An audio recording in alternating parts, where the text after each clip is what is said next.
सुस्वागतम। Audio book summary who will cry when you die. जब तुम मरोगे कौन रोएगा।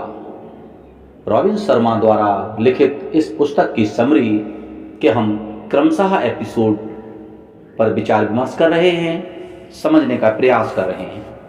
जीवन को बदल देने वाली यह विश्वविख्यात पुस्तक में हमने अब तक कई अध्याय समझे हैं। आइए हम नए अध्याय के साथ, नए सूत्रों के साथ अपने आप के लिए कुछ प्राप्त करें।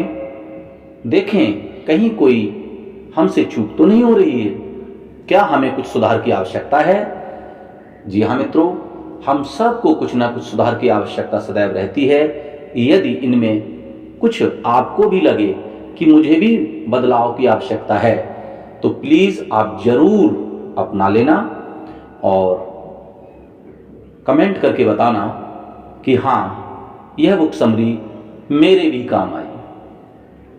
अगर थोड़ी भी खुशी मैं आपको दे सका, थोड़ा भी सकारात्मक बदलाव आपके अंदर आया तो मेरा प्रयास अवश्य सार्थक हो जाएगा और मैं अपने आप को धन्य समझूंगा। लेखक कहते हैं हमें दिन की शुरुआत शानदार तरीके से करनी चाहिए। हम जिस तरीके से अपने दिन की शुरुआत करते हैं हमारा पूरा दिन लगभग वैसा ही बनता है। जागने के उपरांत कम से कम 30 मिनट अपने विचारों को पवित्र और खुशियों भरा बनाए रखें। हम जागते ही सोशल मीडिया, मैसेज और बहुत से प्लेटफॉर्मों पर चले जाते हैं। आजकल नई पीढ़ी के लिए सोशल मीडिया उनकी बहुत बड़ी ऊर्जा को अवशोषित कर रही है। दिन की ऊर्जा जो अच्छे विचारों में लगती थी, अच्छे कार्यों में लग सकती है, उसे कई बार हम दुखद समाचारों के साथ करते हैं। समाचार पत्रों में छपे हुए दुखद विचार या सोशल मीडिया पर प्रसारित होने वाले बुरे, दुखी करने वाले और घृणास्पद विचारों को बिल्कुल ही ना पढ़ें। दिन की शुरुआत हम सबको एक खुशनुमा डेली रूटीन के साथ करनी चाहिए।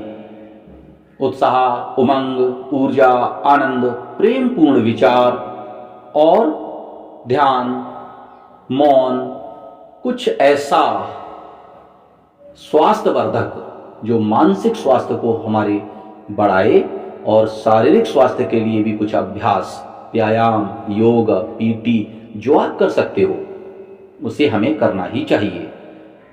इससे हमारा सुबह का रूटीन जो डेली मॉर्निंग रूटीन होगा सुंदर बन जाएगा, शरीर में ऊर्जा आएगी और हम सकारात्मक विचारों की ओर, सकारात्मक कार्यों की ओर अपने दिन की बुनियाद रख देंगे। सुबह आधा घंटे से 1 घंटे तक केवल और केवल अपने लिए और वह अपने व्यक्तित्व को शानदार बनाने के लिए लगा दें। अगर हमने सुबह का समय अपने व्यक्तित्व निर्माण के लिए लगा दिया तो हमारा पूरा दिन अच्छा बन जाएगा। अगर हम ज़्यादा से ज़्यादा दिन अपने अच्छे बनाते रहें, प्रतिदिन अपने रूटीन को अच्छा करें, रोजाना के दिन को अच्छा करें, धीरे धीरे देखेंगे कि हमारा व्यक्तित्व बहुत अच्छा हो जाएगा और एक आकर्षक व्यक्तित्व हो जाएगा। आप अपने व्यक्तित्व में मैग्नेटिक इम्पैक्ट महसूस करेंगे और देखेंगे कि दूसरे लोग आपके व्यक्तित्व के प्रति आकर्षित हो रहे हैं।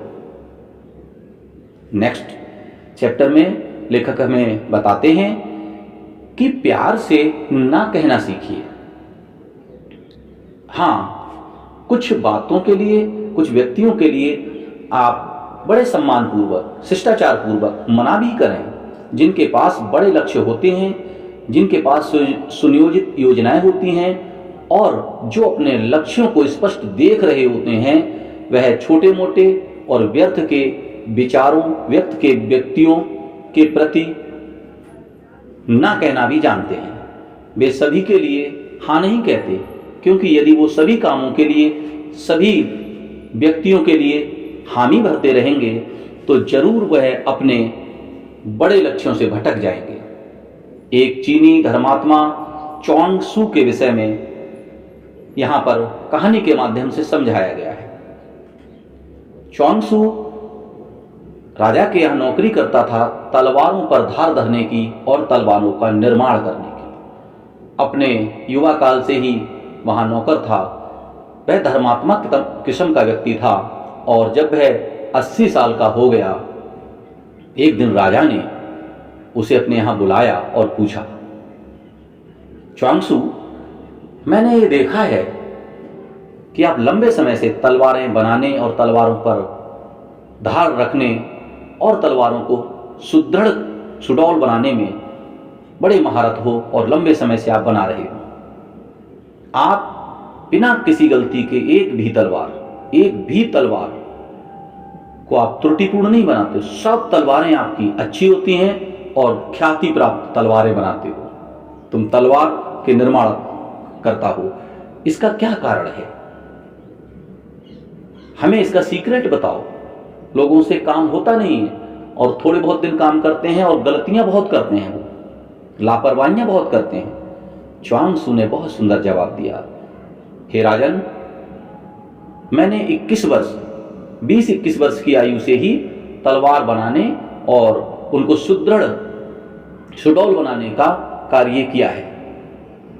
मैंने कुछ और नहीं किया है। मैंने इस आयु तक अपना पूरा ध्यान इसी कार्य पर लगाया है कि मैं अपने कार्य को बहुत अच्छे ढंग से करूं। तो इसलिए इसमें मैं पारंगत हो गया हूं। किसी भी एक दिशा में जब अपनी संपूर्ण शक्ति को लगा दिया जाता है तो वह श्रेष्ठता को प्राप्त हो जाता है। कोई भी मनुष्य जब अपनी पूरी शक्ति को किसी लक्ष्य के लिए लगा देता है तो निश्चित रूप से वह सर्वोच्च स्तर का अनुसंधान करता है और सर्वोच्च स्तर का कार्य कर लेता है। उसमें योग्यता भले ही कम हो, यदि उसमें लगनशीलता है और अपने ही लक्ष्य पर केंद्रित रहता है तो निश्चित रूप से उत्कृष्टता की वह मिसाल कायम कर देता है। राजा ने फिर कहा, तब तो कोई भी कम योग्य व्यक्ति या कम काबिल व्यक्ति भी ये सब हासिल कर सकता है, वह अपने कार्य में कुशल हो सकता है। च्वांगसू ने बड़ी शिष्टतापूर्वक, बहुत शिष्टाचार के साथ एक जवाब दिया, जी हाँ, यह किसी भी सामान्य मनुष्य के लिए भी संभव है कि यदि वह अपने बहुत बड़े लक्ष्य को हमेशा ही ध्यान में रखे और उस पर काम करे तो हर हाल में वह उसे हासिल भी कर लेता है। और कोई इसका रहस्य नहीं है। सार यह है कि हम अपने कार्य पर ही पूरा ध्यान करें, अवधान रखें। कम स्तर या कम उपयोगी कार्य किसी और को ही करने दें। फिर आप अपने कार्य को एक धरोहर की तरह इस संसार में छोड़ सकेंगे और लोग आपके नाम का उदाहरण दे रहे होंगे। हमें लेखक आगे बताते हैं कि हमको वीकली रेस्ट भी आवश्यक है। हम कितने भी व्यस्त क्यों ना हों, हमें सप्ताह में एक दिन या एक दिन में भी आधा दिन कर लें हम, लेकिन हम फ्रीली अपने लिए रेस्ट दें, डेली रूटीन को छोड़ते हुए रेस्ट दें। हम लोग भाग दौड़ भरी दुनिया में जी रहे हैं और तनाव बहुत ज़्यादा है। ज़्यादातर लोग तनाव महसूस कर रहे हैं। तनाव बुरा नहीं है, तनाव हम सब के लिए उपयोगी है और हमें हमारे कामों को करने के लिए प्रेरित करता है। हम सब तनाव की वजह से ही कार्य को समय पर और कुछ बेहतर तरीके से कर पाते हैं। फिर भी यहाँ हमें सुझाव मिल रहा है कि सप्ताह में कम से कम एक दिन हम अपने लिए विश्राम कराएं। यह विश्राम सभी संस्कृतियों में बताया गया है कहीं धार्मिक विश्राम के रूप में है तो कहीं वीकली हॉलिडे के रूप में है। एक्चुअल में धार्मिक विश्राम चाहे संडे का हो, कहीं मंडे का है, कहीं ट्यूसडे के लिए है, अपने अपनी संस्कृतियों में है अवश्य। हम इसमें एक ही नाम देंगे कि वीकली रेस्ट कैसे होना है और ये क्या करेगा। वीकली रेस्ट में एक्चुअल में हमें कुछ फ्रीली अपने आप को छोड़ देना होता है और जिस कार्य में हम सुखपूर्वक रह सकें, जिस स्थिति में हम सुखपूर्वक रह सकें, जिस संगीत के साथ हम गार्डनिंग के साथ, पक्षियों के साथ, तालाब के किनारे, झील के किनारे, नदी के किनारे या बिल्कुल साइलेंट मौन की स्थिति में, ध्यान की स्थिति में और बिना किसी रूटीन को फॉलो किए अपनी मस्ती भरी वॉकिंग, मस्ती भरी टॉकिंग में हम अपने कुछ समय को बिताएं। इससे हमें पूर्ण विश्राम के पल महसूस होंगे और पूर्ण विश्राम व्यक्तित्व के नवीनीकरण के लिए आवश्यक है। हम शरीर में कुछ अलग प्रकार की स्फूर्ति महसूस करने लगेंगे और पुनः अपने रूटीन पर लगकर अपना काम आगे बढ़ाएंगे। इस ऑडियो समरी में आखिरी चैप्टर, आखिरी संदेश बहुत शानदार है, बहुत ही क्रांतिकारी है। आइए इसे भी समझते हैं। Self talking. हम सबको सेल्फ टॉकिंग का अभ्यास करना चाहिए। खुद से वार्तालाप, खुद से खुद ही कहने की विधि। यह विधि आत्म विकास के लिए लाखों लोगों द्वारा आजमाई गई एक बेहद असरदार विधि है। इसे आप भी बड़ी आसानी से आजमा सकते हैं, अपने ऊपर लागू कर सकते हैं। कैसे करेंगे आइए समझते हैं। आप अपने लिए एक वाक्य बनाएं। दिन में कम से कम 200 बार उस वाक्य को दोहराएं। कभी भी कहीं भी मौका मिलते ही धीरे धीरे सांस लेते हुए अपने वाक्य को खुद से कहें और उस वाक्य में जो अनुभूति है उसे महसूस भी करें। जैसे आपको भौतिक सुख की खोज है तो आप अपने आप से कह सकते हैं, मैं एहसानमंद हूं कि मेरा जीवन धन और अवसरों से भरपूर है। या आपको कुछ और चाहिए तो आप उसके लिए इसी प्रकार का सेल्फ टॉकिंग सेंटेंस लिख लें और अपनी डायरी में, पॉकेट डायरी के अंदर भी रख सकते हैं शुरुआती समय में, जिससे कि आपको याद रहे। जहां ऑफिस है वहां लगा सकते हैं, जहां आराम करते हैं वहां छत पर लगा सकते हैं या सामने दीवार पर लगा सकते हैं, जिससे कि वही वाक्य आपको दिन भर याद रहे। और उस वाक्य को बार बार आप दोहराइए।